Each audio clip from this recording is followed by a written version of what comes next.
നമസ്കാരം. Spoken English ക്ലാസ്സിൻ്റെ പുതിയൊരു എപ്പിസോഡിൻ്റെ സ്വാഗതം. ഇന്ന് നമ്മൾ ഡിസ്കസ് ചെയ്യാൻ പോകുന്നത് കഴിഞ്ഞ എപ്പിസോഡിൻ്റെ ബാക്കിയായിട്ടാണ്.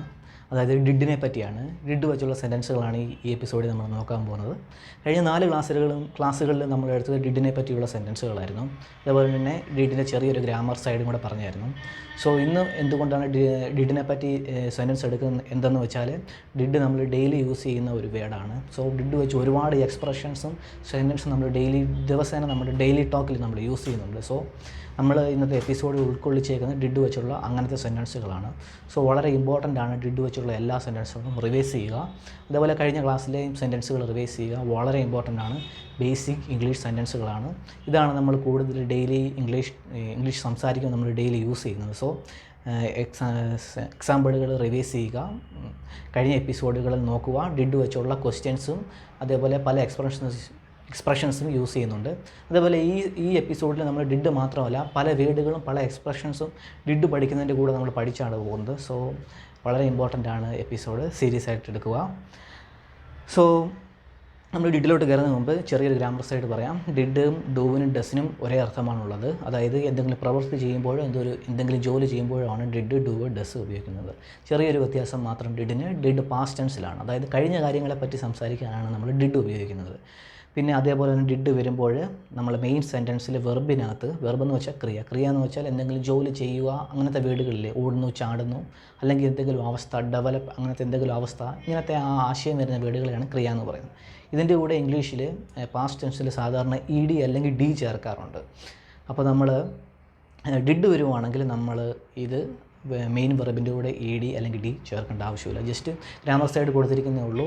ആവശ്യമുള്ളവർക്ക് നോക്കാം. ആക്ച്വലി ഇംഗ്ലീഷ് പഠിക്കാനായിട്ട് ഗ്രാമറിൻ്റെ ആവശ്യമില്ല. ഗ്രാമർ പഠിച്ചിട്ട് നമുക്കൊരിക്കലും ഇംഗ്ലീഷ് പഠിക്കുവാനും സാധിക്കില്ല. സോ ആരെങ്കിലും ഗ്രാമർ നോക്കുന്നവർക്ക് വേണ്ടി മാത്രമാണ് ഈ ഗ്രാമർ സെക്ഷൻ കൊടുത്തിരിക്കുന്നത്. സോ നമുക്ക് ഡയറക്റ്റ് നമ്മുടെ എക്സാമ്പിൾ സെൻറ്റൻസിലോട്ട് കിടക്കാം. ഒന്നാമത്തെ സെൻറ്റൻസ് നോക്കാം. Did you accomplish what you set out to do. Did you accomplish എന്ന് വെച്ചാൽ, അക്കംപ്ലിഷ് എന്ന വാക്കിൻ്റെ അർത്ഥം പൂർത്തീകരിച്ചോ കഴിയുമെന്നാണ്. Did you accomplish what you set out to do. താൻ പ്ലാൻ ചെയ്ത കാര്യം താൻ അക്കംപ്ലിഷ് ചെയ്തതെന്നാണ് ആ വേർഡിൻ്റെ അർത്ഥം. Did you accomplish what you set out to do.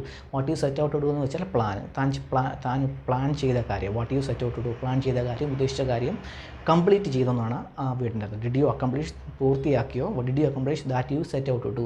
താൻ പ്ലാൻ ചെയ്ത കാര്യം താൻ പൂർത്തിയാക്കിയെന്നാണ് അതിൻ്റെ അർത്ഥം. അടുത്തത്, I am hungry because I did not eat lunch. എനിക്ക് ഭയങ്കര വിശപ്പാണ്. ബിക്കോസ് എന്ന് വെച്ചാൽ എന്തെന്നാൽ I did not eat lunch. ഞാൻ ഉച്ചഭക്ഷണം കഴിക്കാത്തതുകൊണ്ട്. ലഞ്ച് എന്ന് വെച്ചാൽ ഉച്ചഭക്ഷണം. ഞാൻ ഉച്ചഭക്ഷണം കഴിക്കാത്തതുകൊണ്ട് എനിക്ക് നല്ല വിശപ്പാണെന്നാണ് ആ സെൻറ്റൻസിന് ഉത്തരം. I am hungry because I did not eat lunch. മനസ്സിലായെന്ന് വിശ്വസിക്കുന്നു. സോ അതേപോലെ തന്നെ മലയാളം ഞാൻ അച്ചടി ഭാഷയിലോ എൻ്റെ നാട്ടിലെ മലയാളം ഭാഷയിലോട്ടായിരിക്കും എടുക്കുന്നത്. നിങ്ങൾ അങ്ങനെ ഒരിക്കലും എടുക്കില്ല. നിങ്ങളുടെ നാട്ടിലെ നേറ്റീവ് മലയാള ആശയ വേർഡിൽ വേണം എടുക്കാൻ. കാരണം അങ്ങനെ എടുത്താലേ നമുക്ക് ഇംഗ്ലീഷ് നമുക്ക് മനസ്സിലിരിക്കത്തുള്ളൂ. അല്ലെങ്കിൽ നമ്മൾ മറന്നു പോകും. സ്കൂൾ കാലം മുതൽ നമ്മൾ അച്ചടി ഭാഷയെ വന്നത് കൊണ്ടാണ് നമ്മൾ പല ഇംഗ്ലീഷ് വേർഡുകളും സെൻറ്റൻസും ആശയപരമായിട്ട് പഠിക്കുക. സോ നിങ്ങൾ എടുക്കുമ്പോൾ നിങ്ങളുടെ നാട്ടിലെ അതേ ഭാഷയിൽ എടുക്കുക. നമുക്ക് അടുത്ത സെൻറ്റൻസിലോട്ട് പോകാം. I really want to know why he did that kind of thing. അതൊറ്റ വേർഡായിട്ടാണ് എഴുതിയേക്കുന്നത്. ജസ്റ്റ് അത് താഴെ വന്നതേ ഉള്ളൂ. I really want to know why he did that kind of thing. എനിക്ക് അറിയാനുള്ള അതിയായ ആഗ്രഹമുണ്ടെന്നാണ് I really want to know എന്ന വാക്കിൻ്റെ അർത്ഥം. I really want to know എന്ന് വെച്ചാൽ എനിക്ക് അതിയായുള്ള ഭയങ്കര ആഗ്രഹമുണ്ട്. Why he did that kind of thing. Why he did that kind of thing. That kind of thing എന്ന് പറയുന്നത് ഉദ്ദേശിക്കുന്നത് ഒട്ടും പ്രതീക്ഷിക്കാത്ത കാര്യം, ആരും ചെയ്യാത്ത ഒരു കാര്യം, എന്തെങ്കിലും സന്ദർഭത്തിൽ ഒട്ടും പ്രതീക്ഷിക്കാത്ത കാര്യം ആരെങ്കിലും ചെയ്താൽ അതിനെ ദാറ്റ് കൈൻഡ് ഓഫ് തിങ് നമ്മൾ നോർമൽ ആ കാര്യം അവനെന്തിനാ ആ പണി കാണിച്ച്, അവനെന്തിനാ അത് ചെയ്ത് നമ്മൾ പറയത്തില്ല. ആ ഒരു അർത്ഥമാണ് ദാറ്റ് കൈൻഡ് ഓഫ് തിങ്ങിന് ഇവിടെ ഉദ്ദേശിക്കുന്നത്. I really want to know why എന്ന് വെച്ചാൽ എന്തുകൊണ്ട്. I really want to know why he did that kind of thing. അവൻ എന്തുകൊണ്ട് ആ കാര്യം ചെയ്യുമെന്ന് എനിക്ക് അറിയാനുള്ള അതിയായ ആഗ്രഹമുണ്ടെന്നാണ് അതിൻ്റെ അർത്ഥം. അടുത്തത്, how much money did you spend on your last holiday. How much money എന്ന് വെച്ചാൽ എത്രമാത്രം ക്യാഷ്. ഹൗ മച്ച് എന്ന് വെച്ചാൽ എത്ര. Did you spend on your last holiday. Did you spend on your, spend എന്ന് വെച്ചാൽ ചിലവാക്കുക. ഓൺ യുവർ ലാസ്റ്റ് ഹോളിഡേ, കഴിഞ്ഞ ഹോളിഡേയിൽ താങ്കൾ എത്രമാത്രം ക്യാഷ് ചിലവാക്കി എന്നാണ് അതിൻ്റെ അർത്ഥം. How much money did you spend on your last holiday. അടുത്ത സെൻറ്റൻസ് പോകാം. By the way did you hear that Jose quit his job. By the way എന്ന് വെച്ചാൽ നമ്മൾ മലയാളത്തിൽ പറയത്തില്ലേ, അത് പല സെൻറ്റൻസുകളെ നമ്മൾ മലയാളത്തിൽ യോജിപ്പിക്കത്തില്ലേ. അങ്ങനെയാണല്ലേ, അങ്ങനെ ഇരിക്കെ എന്നൊക്കെ നമ്മളൊരു പറയത്തില്ലേ, അങ്ങനത്തെ ഒരു അർത്ഥമാണ് by the way. Did you hear that Jose quit his job. Jose തൻ്റെ ജോലി ഉപേക്ഷിച്ചത് താൻ കേട്ടോ എന്നുള്ളൊരു ചോദ്യമാണ്. Did you hear that Jose quit his job. Quit എന്ന് വെച്ചാൽ ഉപേക്ഷിക്കുക, ഹിസ് ജോബ്, ഹിസ് എന്ന് വെച്ചാൽ അവൻ്റെ എന്നാണ് അർത്ഥം, ഹിസ് ജോബ്. അപ്പോൾ നമുക്ക് നോക്കാം. By the way, did you hear that Jose quit his job? താങ്കൾ അറിഞ്ഞോ ജോസിൻ്റെ ജോലി ഉപേക്ഷിച്ച കാര്യം? ക്വിറ്റ് എന്ന് വെച്ചാൽ ഉപേക്ഷിക്കുക. സോ ഞാനിവിടെ പറയുന്ന സെൻറ്റൻസുകളെല്ലാം ഡിഡിന് ഇതെല്ലാം കഴിഞ്ഞ കാര്യത്തെ പറ്റിയാണ് സംസാരിക്കുന്നത്, അതുകൊണ്ടാണ് ഇവിടെ എല്ലാം ഡിഡ് വന്നിരിക്കുന്നത്. അപ്പോൾ അതിൻ്റെ ആശയം പിടികിട്ടുമെന്ന് വിശ്വസിക്കുന്നു. ഒന്നുകൂടെ ഞാൻ പറയാം. അപ്പോൾ ഇതുവരെ ഡിഡ് യു ഹിയർ ദാറ്റ്, ഇതൊരു ക്വസ്റ്റ്യൻ ആണ്. ഡിഡ് യു ഹിയർ കേട്ടായിരുന്നോ that Jose quit his job? Jose തൻ്റെ ജോലി ഉപേക്ഷിച്ചത് ആയിരുന്നോ, അങ്ങനെയല്ലേ, അങ്ങനത്തേക്കൊരു ആശയമാണ് ഇവിടെ ഡിഡ് കൊണ്ട് ഉദ്ദേശിക്കുന്നത്. നമുക്ക് അടുത്ത സെൻറ്റൻസിലോട്ട് പോകാം. അവിടെ വേറെ പല ആശയങ്ങൾ നമുക്ക് കാണാൻ സാധിക്കും. അടുത്ത സെൻറ്റൻസിലോട്ട് പോകാം. How did you sleep last night എന്ന് പറഞ്ഞാൽ താൻ എങ്ങനെ കഴിഞ്ഞ രാത്രി ഉറങ്ങിയെന്ന്. ചിലപ്പോൾ എന്തെങ്കിലും പ്രശ്നമൊക്കെ ഉള്ള വീടായിരിക്കാം, അല്ലെങ്കിൽ എന്തെങ്കിലും കാലാവസ്ഥ മോശമായിരിക്കും. അപ്പം വേറൊരാൾ വന്ന് ചോദിക്കുന്നതാണ് how did you sleep last night, താൻ എങ്ങനെയല്ല കഴിഞ്ഞ രാത്രി ഉറങ്ങിയെന്നാണ് അതിൻ്റെ അർത്ഥം. How did you sleep last night, താൻ എങ്ങനെ കഴിഞ്ഞ രാത്രി ഉറങ്ങിയെന്നാണ് അതിൻ്റെ അർത്ഥം. അടുത്ത how much money did you spend, നമ്മൾ മുമ്പേ കണ്ട എക്സാമ്പിൾ തന്നെ. How much money did you spend, എത്ര മാത്രം ക്യാഷ് അല്ലെങ്കിൽ എത്ര രൂപ താങ്കൾ ചിലവാക്കിയെന്നാണ് did you spend. How much money did you spend, താങ്കൾ എത്രമാത്രം ക്യാഷ് ചിലവാക്കി, ചിലവാക്കും. അടുത്തത് where did you stay last night, കഴിഞ്ഞ രാത്രി താൻ എവിടെ താമസിച്ചാണ് എൻ്റെ അർത്ഥം. വേർ എന്ന് വെച്ചാൽ എവിടെ, സ്റ്റേ എന്ന് വെച്ചാൽ താമസിക്കുക. Where did you stay last night കഴിഞ്ഞ രാത്രിയിൽ. Where did you stay last night, താങ്കൾ എവിടെ കഴിഞ്ഞ രാത്രി താമസിച്ച് അല്ലെങ്കിൽ കിടന്നുറങ്ങിയതെന്നാണ് എൻ്റെ അർത്ഥം. അടുത്തത് I did something wrong. I did എന്ന് വെച്ചാൽ ഞാൻ ചെയ്തു, ഇവിടെ ഡിഡ് അർത്ഥം ചെയ്തെന്നാണ് വന്നേക്കുന്നത്. ഐ ഡിഡ് സംതിങ് റോങ്, ഞാൻ എന്തോ ഒരു തെറ്റ് ചെയ്തു. സംതിങ് എന്ന് വെച്ചാൽ എന്തോ എന്നാണ് അർത്ഥം. റോങ് എന്ന് വെച്ചാൽ തെറ്റ്. ഐ ഡിഡ് സംതിങ് റോങ്, എന്തോ ഒരു തെറ്റ് ഞാൻ ചെയ്തു എന്നാണ് അതിൻ്റെ അർത്ഥം. എന്ന് വെച്ചാൽ ഞാൻ അറിയാമെന്ന് വിശ്വസിക്കുന്നു. അടുത്തത് ഷീ ഡിഡ് എ ഫേവർ എന്ന് വെച്ചാൽ അവൾ എനിക്കൊരു ഉപകാരം ചെയ്തു. ഷീ എന്ന് വെച്ചാൽ അവൾ ഉപകാരം ചെയ്തു, ഒരു ഹെൽപ്പ് ചെയ്തു എന്നാണ്. ഇവിടെ ഫേവറിൻ്റെ അർത്ഥം FAVOR എന്നാണ്. ഇത് അമേരിക്കൻ ഇംഗ്ലീഷാണ്. നിങ്ങൾ ബ്രിട്ടീഷ് ഇംഗ്ലീഷ് കേട്ട് അറിയുന്നവർക്കറിയാം ഫേവറിൻ്റെ കൂടെ ഫേവറിൻ്റെ O കഴിഞ്ഞിട്ട് ഒരു യുവും കാണാം.